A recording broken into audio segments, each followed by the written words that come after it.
Welcome everybody to the Culture Shock Podcast. It's your boy Pat Bayless, and I'm in the building with somebody special today. A guy who lifts a lot of weights, not like me. My guy John in the building, CEO of the Gym Guyz. How Gym are you, Guyz. John? How are you? I'm good. I'm really glad to be here. I'm honored.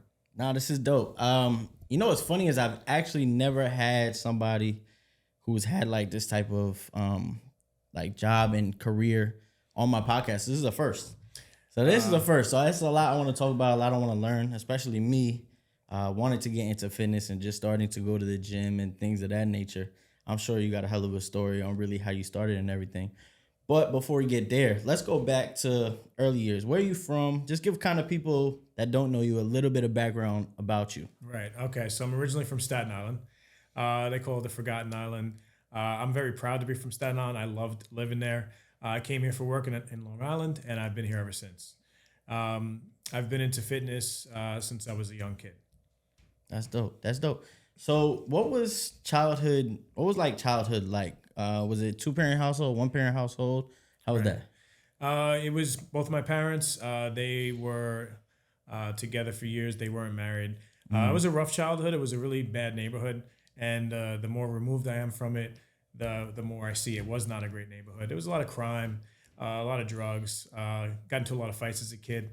I appreciate those times. It made me who I am, and I'm happy to be from where I was at. Absolutely. Here, just pull this a little closer, just a little bit. I'm sure it's picking up. It feels like it's Make far sure. from me. Yeah, Okay. I think it's good. Okay, so with that being, what kind of traumas did you see or deal with? Because you're saying it's a bad neighborhood. So what was like little details like going to school? Was it one of those things where you had to constantly look over your shoulder kind of thing, or what was it? What was it like being in that neighborhood? Oh, Deep rooted. absolutely. Yeah, I mean, you did have to constantly look over your shoulder. Everyone was always fighting. There was a fight on the bus every day, and if you were not watching and not aware, you were a target. Yeah. So yeah, you had to protect yourself. You had to be very conscious, and it was tough. It was tough. Um, I'll pause for a second. I forgot the question. No, it was just basically that, and then kind of like elaborate what you said. You got into fights as a kid, correct? Right. So was it one of those things where people just wanted to test you just because? Was it something that where people were trying to jump people? Like, cause you see a lot of that where people will pick on somebody and then there's jumps. Or was this straight on like one on one? Like people wanted to try to check you and you had to check them back, kind of thing. Right. That's what it was. It was constant checking. It's who's the tougher guy, who's the stronger guy, who's gonna go the furthest, who's gonna back down, who's scared. And you couldn't back down, you couldn't be scared, you couldn't show fear or be look nervous because then you were a target. So you always had to be watch your back. Yeah. My dad used to say. Yeah, absolutely. But yeah, I hope that makes sense. Yeah, absolutely. I mean, the thing about me, so I kind of grew up. My neighborhood wasn't too crazy, but right next door, was the hood. And so I've seen some stuff, and you could kind of feel different vibes in different areas. That's got to be tough as a kid, but I'm sure those roots kind of help you be who you are today. Dealing with people, understanding people. I feel like coming from rough areas builds you up. In my opinion, builds you up better than just living in like a box. Right. So I think that probably, I'm sure you would say, helped you at the age you are now, dealing with just people on an everyday basis, especially even with your career. I 100% agree. My dad used to say being street smart, right? So they could be school smart or street smart or both, but you had to be street smart, otherwise you wouldn't survive. But yes, there was a lot of, like you said, it does make you help you deal with people and communicate and work with people. So I value those times. I'm glad I did and went through what I went through as a kid. Absolutely. So what made you want to start lifting? What was there an incident, an event, or was it more so parenting or people you looked up to? What made you want to start lifting weights? A lot of like movies that I was watching as a kid. You watch Kickboxer, you watch Rocky, you watch Sylvester Stallone, Arnold Schwarzenegger. You see those guys, and you're like, wow, I wanna do that. You see those action movies, you see the way they look, you see their attitude and their personality, their confidence, and I'm like, okay, that's what I want. So from being a young kid, I'm like, okay, I want to start working towards that. That's my focus. That's my goal. And also, you want to be strong because, again, coming from a neighborhood I was coming from, I started learning, for one, martial arts and lifting weights because I was young, because it was kind of a necessity. And then I truly enjoyed it. It was my passion. It was my focus. So. For people that are young, not so much people that are, we'll get into that later, but just people that are young that are lifting, what's some advice you would give people that are younger that are starting to lift weights and do it in that way? Don't expect to see results immediately. That's the biggest thing. People think they're going to go to the gym for a couple weeks and they're going to just get bigger, stronger. They don't get the results they want. It's harder than they think, and then they quit and get discouraged, right? So consistency is the key. The thing is, the people who, when they're tired or don't want to go or they're busy, they don't find the time for the gym. That's your average person. But the people who stick with it and get through those harder times, that's going to be the person who gets results. So if you're young, just stay on track. A little bit of progress at a time. Yeah, I think that's something even for probably older people too, is going in the gym and expecting a certain result in a certain time, or people that want to lose weight. I know that I've heard, people lose like water weight very quickly. Like people will lose and then they kind of plateau. So I think that could be such a psychological thing. Did you ever battle any of that young, like psychologically lifting, or you was always on a mission when it came to that? I was on a mission, and then I fell off for years. Really? So I got really in shape, and then I got very discouraged, got depressed. I had a lot of issues, and then I fell off for years, and then I got back on track. So I've been on both ends of the spectrum. As far as what I typically see, from young to old, people are calling me or speaking to me in their 50s, 60s, 70s, and they've yo-yoed their whole life. They've gone up and gone down, got in and out of shape, or gained and lost weight. So yes, it's about, like you said, it's about you have to just stay on track and stay focused, and you will get there little by little. So can we, if you don't mind, can we dig a little bit into the fell off period? I know that's a period probably very hard to talk about. Me dealing with, I've dealt with depression, I've dealt with anxiety, I've dealt with all that stuff. So what was those years like where you're on a mission and then you fall off? Right. If you don't mind giving, the viewers a little bit of detail behind that. Yeah, no problem. Absolutely. So when I was, I guess there was a period of like 4 years where I was, I guess, about 18. And I just, for some reason, just I wasn't passionate about it anymore. I wanted to, meet women. I wanted to go out and drink with my friends. I wanted to go party. I wanted to stay up late. I wanted to kind of shirk my responsibilities and not have to focus on that. And I started to slip off, and then I kind of got addicted to it. And then I fell off completely, and I started to gain a lot of weight. And I started to just want to, watch TV, stay home, drink energy drinks, go out and party all night, sleep till 2 p.m. Mm-hmm. Got into a lot of drugs, got into a lot of bad stuff, and then had to kind of after a while, it started to take a toll, and I was like a different person. I lost myself. So yeah, those are some dark times. Yeah, I think that resonates with a lot of people. Truthfully, I mean, there's a lot of people that just turned 21, right? Let's be honest, or just go to college, and what they were doing in high school, the priorities that they have, they kind of just toss them out the window for a little while at least, right? And they experience these new things. I know for me, I tell the story a lot, but for me, I didn't really experience women like in bunches or in that amount until I was about 17. So all through high school, where kids are having fun, they doing this stuff with women, I was playing sports, dedicated to what I was dedicated to. So once I got a taste of that for years, I was chasing that, going going out, having fun, not really caring about my responsibility. So I can resonate where you're talking about that. That's got to be tough. And then to look yourself in the mirror every day and not see the same person that you once was, quote unquote, I'm sure that had to be tough as well. It was. That's what it was. I saw myself in pictures. I saw myself in the mirror. And it's like I was in a nightmare, and then I had to wake up. And I said, what am I doing? Yeah. Where am I going? What's going to happen down the road? I had been living for today for years, and you can't live for today because you're not prepared for the next day, next month, next year. So I had just been completely lost, and I had to get back on track and back focused. One moment, if you can think back to that, what's one moment where it was just like, that's it, I need to turn my life around? I think seeing my family's reaction to me, they were just so disappointed and discouraged, and they just thought I was like a different person. Like, what happened to you, you know? And then seeing myself in pictures and just kind of seeing my life, what I was doing and what I was focusing on. It's just like it's just that was it. I can't do this anymore. I think disappointing your family or your parents is probably one of the worst things, or hearing it from them. So what would you say your family or even your parents mean to you? Everything. Yeah. My father recently passed away about actually 3 weeks ago today. Wow, that's real recent. Yeah, it's very recent. It's been the most painful experience of my entire life. Yeah. I never lost anyone close to me before, so it's been rough. And my dad was one of my, if not my best friend, one of my best friends. And yeah, he was almost like he was always the cool dad. He was the dad that everyone loved, all my friends. He was like one of us. He was like a friend to my friends, and he was there for me. I could always count on him. And he meant everything to me, and it's been rough. So what my parents meant to me, now I want to live for my dad.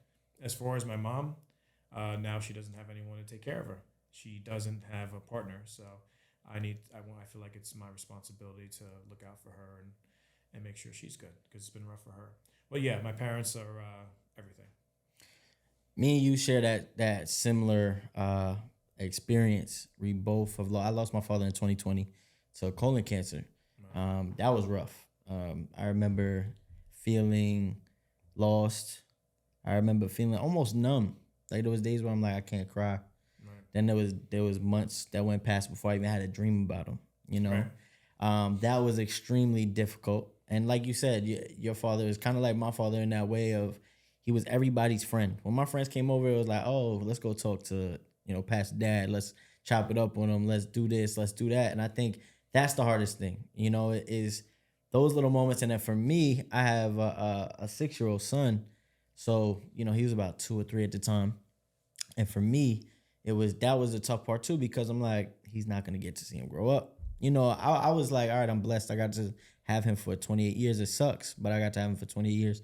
But my son's not going to get to enjoy the person that I loved and thought about and seen and, want to do every day. Would you say, because I know I felt this, but you let me know, is there any sense of, when you sit alone for these past 3 weeks, was there any sense of regret in anything when it came to your dad? Everything. I should have spent more time with him. I should have talked to him more. I should have taken him places. I always had a dream to get him like a nice Cadillac, and because he always talked about it, I wanted to buy him a Cadillac, and I didn't do that before he passed. And just like, it made me reprioritize my life, because I don't want to regret missing time with someone else. So yeah, I do have a lot of regrets. What would you say? Like I said, so fresh to ask you these questions.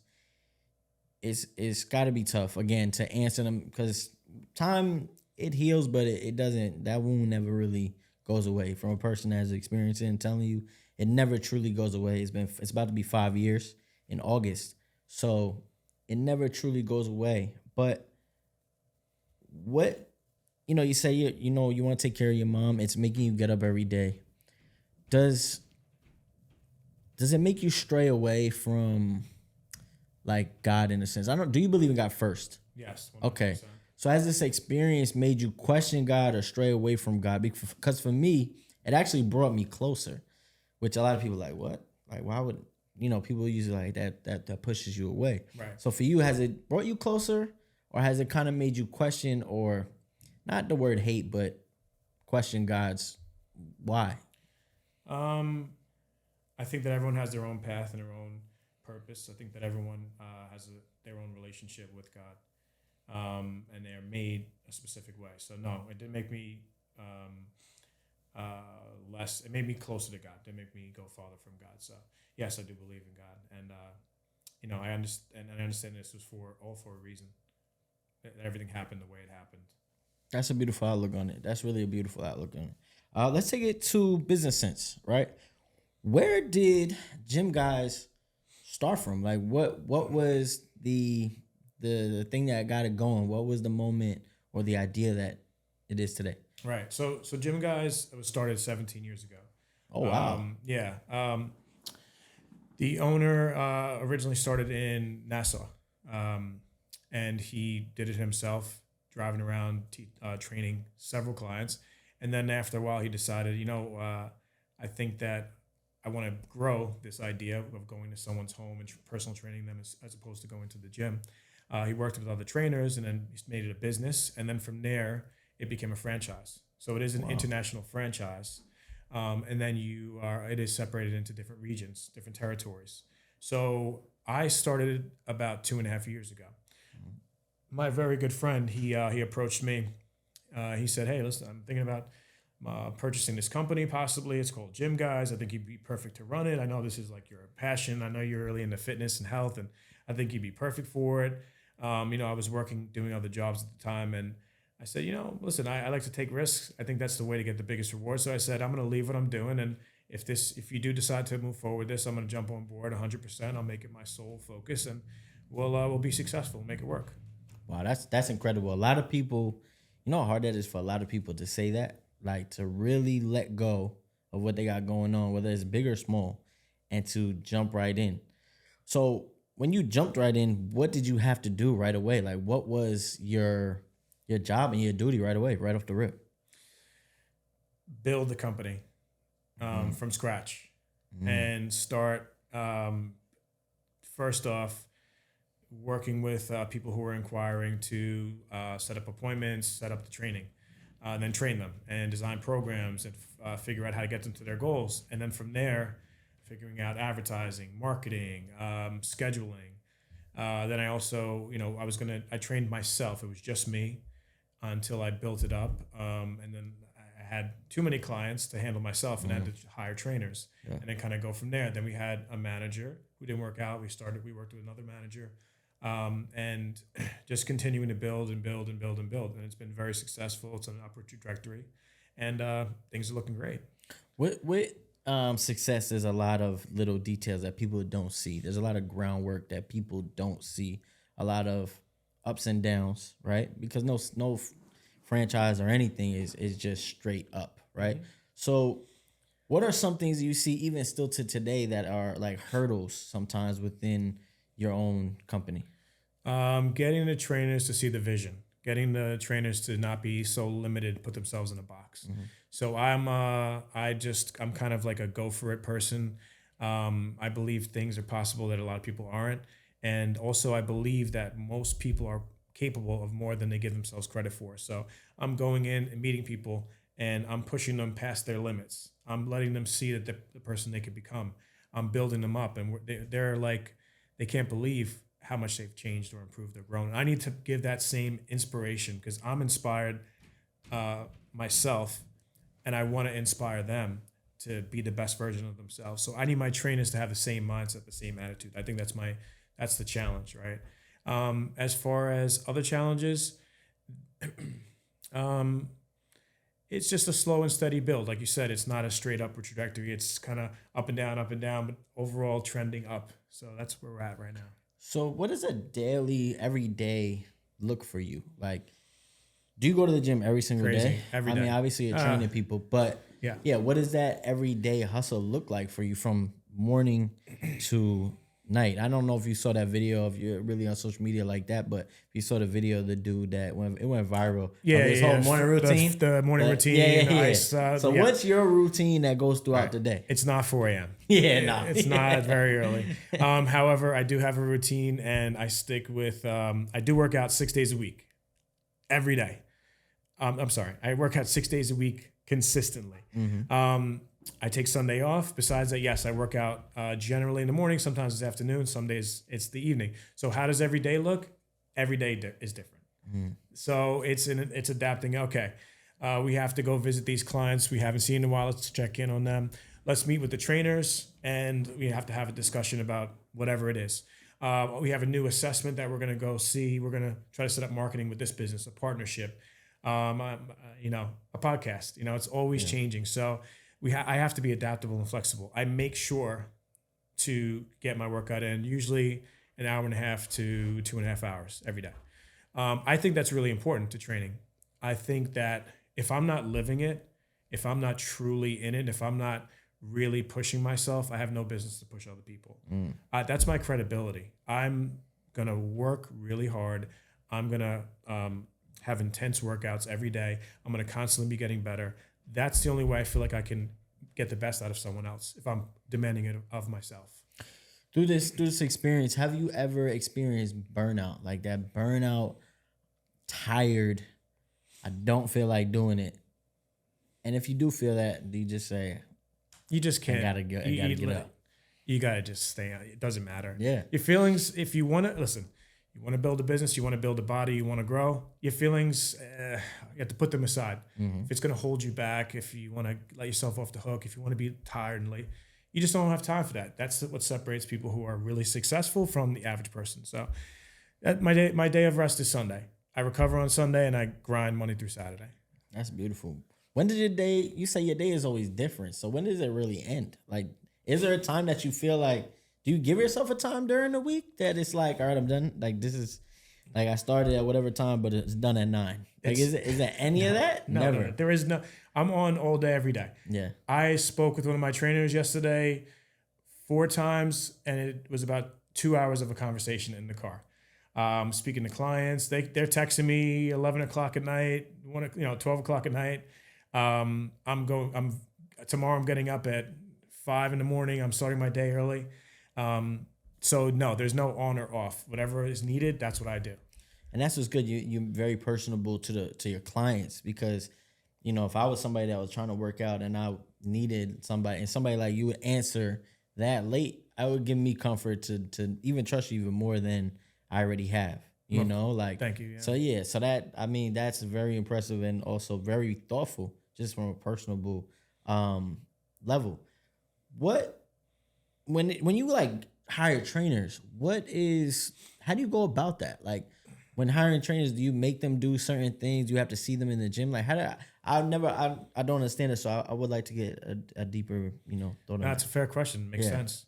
So everyone has to be certified. Okay.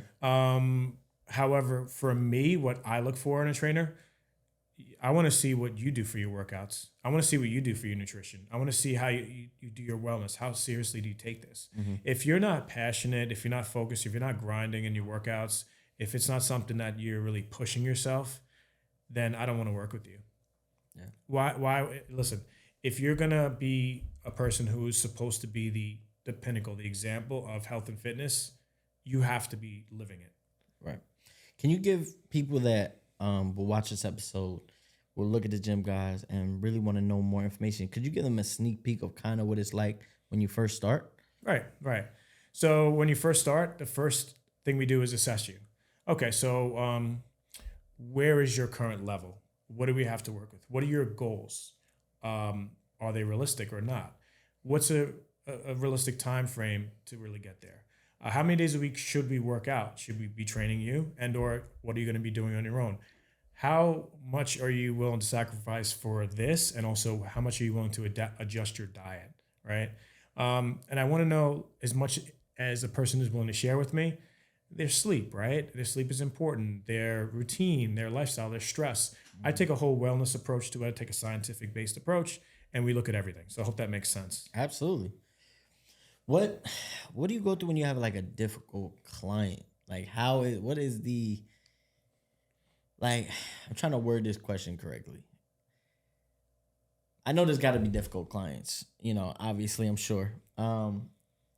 Is it just you constantly, like, are you a person that gives them chances, or is it you kind of got to go based off of how you feel with the client? Okay. So the answer to that is most clients are difficult. Right. Because they come to us because they need help. Right. They are maybe lacking in just the consistency. It's hard for them to stick with their diet. Yes. Get the motivation. They make excuses. They let themselves off the hook. They want to cancel. They want to quit. They can't push themselves while they're doing it. So they really need us to be there. Hey, listen, you said you were going to do this. We have to stay on track. Hey, remember you have that wedding. Remember you had that concern with the doctor. Remember you have this goal to get back in your old clothes, whatever it is. Right. You said you want to lower your blood pressure. You want to feel great. You want to look good on the beach, whatever. So we have to keep their goals in mind, right? So I want to treat them how I would treat myself. with respect and also holding them accountable. But yeah, we're going to push them. Have you ever had somebody try to quit on you right then and there? Like started the workout and that's it? That's every day. That's all day. So did I just leave my house? You ever had one of those? Just go home? Hey, listen, you got to stick in there. You got to stick in. You got to stick and move. You got to, they need that support. They need that encouragement. They can't do it. So, but yeah, no, listen, I've had people who, they're constantly quitting and they've been with me for months and I love them, but they really need you to hold their hand and pull them through it. Absolutely. What would you tell people that are in a situation like used to be where they have an offer on the table or there's a leap of faith that they see, but they're so scared to do it? What would you tell those people? What encouragement would you give them? Anyone could do this. Anyone and everyone could get the best shape they possibly can. And people are scared to take that risk. They're scared of failing. They have a lot of fear involved. They're scared they're going to get hurt or they don't know what they're going to do. But everyone could get in great shape and feel amazing. Yeah. What's the goal for this company? Like a 10-year, I don't know if you have thought about that. I'm sure you have, being the CEO of this thing. What is the 10-year plan for this company? We want everyone on Long Island to know Gym Guyz. Mm-hmm. And if they think about training, we want them to know it's convenient. We work around their schedule. We customize the plans. We come to their house. We make it easy. We're going to keep them on track and get them in the best shape of their life. So what ultimately is the goal for the company? I want to grow this thing into a behemoth. I want to have an empire. I want to help as many people as possible, and I want to be in every neighborhood. How far do you guys stretch when it comes to Long Island? Are you into the city, or is it So all of New York for Gym Guyz, for our territory, it's basically like Western Suffolk out to the Hamptons. Oh wow! So everywhere in between. Wow, and you're traveling all day back and forth. Every day, all day, all over the world. Wow. See, that's. Do you ever give yourself like a vacation, like time to get away? Or when's the last time you've given yourself a vacation that you could think of? Years. Really? Yeah. What's time off? I honestly, for me, progress is satisfying. Moving up forward, hitting my goals. That gives me joy. I love it. So I'm doing what I love. I'm happy. You've had time to grow, time to look back at your past, even the things we talked about in the beginning where you've went through like a high, then a low, now back to a high. What do you still, at this point in your life, struggle with on the daily? Because nobody is perfect. Even if we grinding and we locked in, there's always things that we have to work on. So what are some of the things that you either feel you have to work on or some of the things that you still battle every single day? Probably what you just said. What anyone who knows me tells me, okay, well, when are you going to have time to yourself? When are you going to sit and watch TV, relax, eat a nice meal? If I'm not being productive, if I'm not doing something that is that's building, I get very anxious. So I have to be always doing something I guess that would be it's a strength and a weakness at the same time. Right. Do you feel like these months ahead, with family, with friends, dealing with obviously the stuff that you're going to have to deal with and grieve over, do you ever get scared that it's going to take you away from your focus and your goal? Or do you feel like this is going to help you? And I don't mean this in a bad way or anything, but kind of run away from the feelings that you're having. Okay. I'm sorry. It's okay. So is right now with what you're about to deal with, because there's a whole, grieving in that process. Do you feel like it's going to affect you being locked in? Or do you feel like this is going to help you kind of run away from those feelings for now? Right. So I am fully locked in, and I'm 100% going to stay locked in. So I'll kind of explain. Maybe this will help. I am a functioning person, a functioning grieving person. Okay. So it's an active thing that I'm going through. So I chose to do it in a way that works for me. And the morning that I found out my father passed, I spent time in a hole. I was crying, right? I actually started to hyperventilate. I've never hyperventilated in my entire life. That was the first and hopefully the last time. I couldn't breathe. I couldn't think. I was just completely numb, and I sat there just destroyed and empty for hours. And then I had a workout scheduled, and I had my day scheduled, and I had things to do. And some people would say, "Well, why don't you just take the time off?" Yeah. Um, I that was how I wanted to do it, and I went to the gym, and I was tears are coming down my face while I'm pushing myself in my workout, and no one noticed. No one's gonna see it. It's just in there, and I'm just feeling it while I'm doing it, and I'm pushing through it. And that's my personality. I push through things and I fight through things. So, and I sat there and I said, could really just destroy me and tear me apart. And I got through these things, and then I take my time when I can to be quiet time and grieve quietly. So I hope that makes sense. It puts it in perspective. So I'm functioning Absolutely. as I'm doing this. Absolutely. When do you see yourself retiring? Right. When do you see any of time to yourself? When do you see that? Right.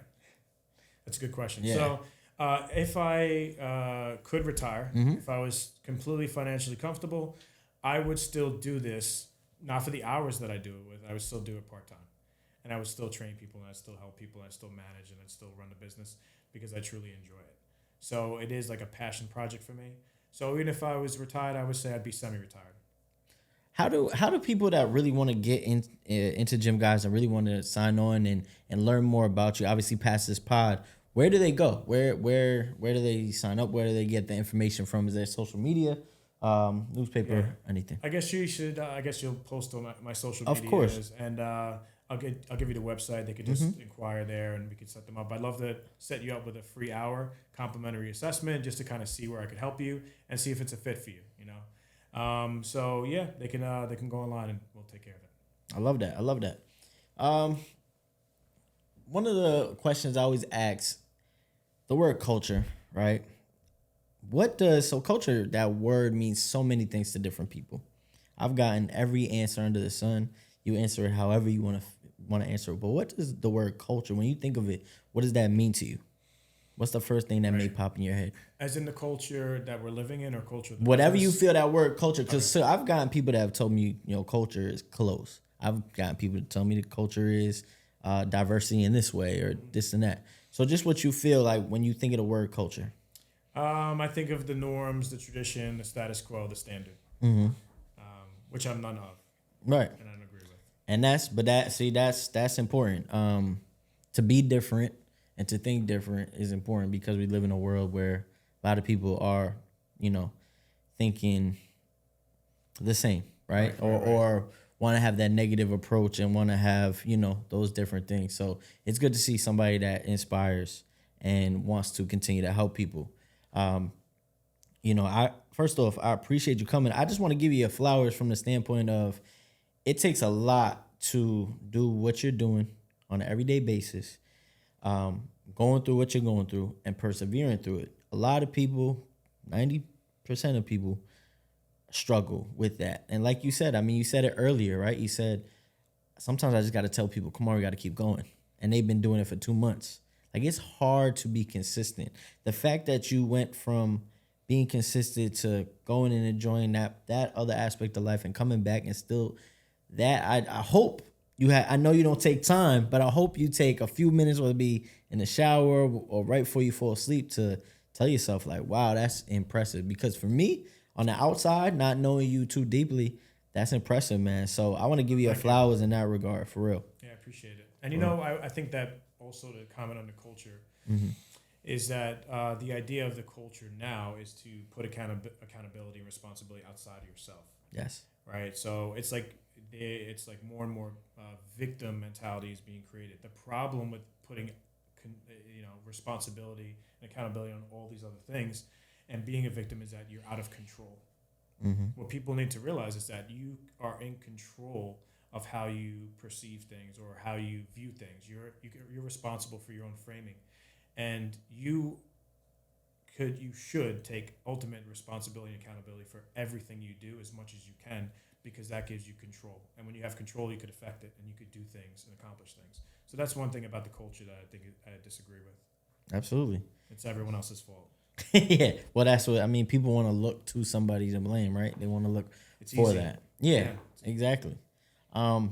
Before we get out of here, one of the main things I want to ask personally, like, and this is not even to be funny, but what, like, when you get in the gym, what's like the highest you put up? Because you're a big guy. So do you lift, right? If you don't mind me asking, do you lift heavy? Right. Or do you lift like more? I know because they say like you can lift light and do more reps, right? So how do you go about lifting? That's a really good question. I'll try to make it like as easy as possible. Okay, so I like to lift for performance. Okay. Right? So I want to perform like an athlete and look like a bodybuilder. I'm not going for heavy 1 rep. I'm not going for maxing, PR. And what I'm looking to do is how do I use my body as a unit all together? Like the sum is greater than the parts, meaning like most people do a lot of little isolations, and they're doing everything isolation and everything in machine. They're taking out the stabilization and taking out their core, the balance. I want to be able to use my body all together and do swings, and I want to be able to run and throw things. I want to be able to jump. I want to be able to move. So the way I do things, I like to do is a lot of compound lifts. Okay. I want to go heavy. I also want to do recruit as much muscle as possible. I want to increase my heart rate. I like to do a lot of HIIT training, high intensity cardio with weights, and then do cardio and lift. So I kind of do the whole thing all together in my workout. What's high intensity cardio? Give us like an example of something. So it's like interval training. Cardio. So what you're doing is you're essentially spiking your heart rate really high, super intense, something where you're breathing really hard. It's like 100% capacity, and then you relax and you like recover. Or it's a relaxing period, it's a stop, or it's a less intense period, and then you do it all over again. And you continue that process. That's far superior to your body and the results you're going to get, the benefits, than doing like a long, steady state cardio where you're sitting on an elliptical or a treadmill or something. Yeah, for multiple hours. Yeah, or an hour. Yeah. So how many miles would you say you run a day? So there was a period where I was running 6 miles a day every day. I did that during quarantine for like 3 or 4 months, and I got in great shape. Yeah, for me, cardio is extremely important. Yeah. So when you break down cardio and diet, right? So can somebody just strictly lose weight and also gain muscle if they just do cardio and diet? No, right? Because you would have to lift. Right. So you got to have all three. Yeah. Right. You gotta lift. You gotta do your conditioning, and you have to eat properly. Right. As far as is it possible? Can you be putting on muscle and be trimming body fat? Could you do a clean bulk? 100%. People think you have to put on all this body fat and you have to lift, and that's the way to get bulky or to get bigger. I don't agree with that, because then they're reducing the amount of cardio. Maybe they're walking uphill for 20 minutes or they're walking in it. That's not going to help you. Listen, your heart's the most important muscle that you have.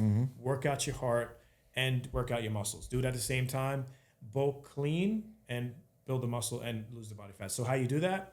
What I would say is that do your cardio.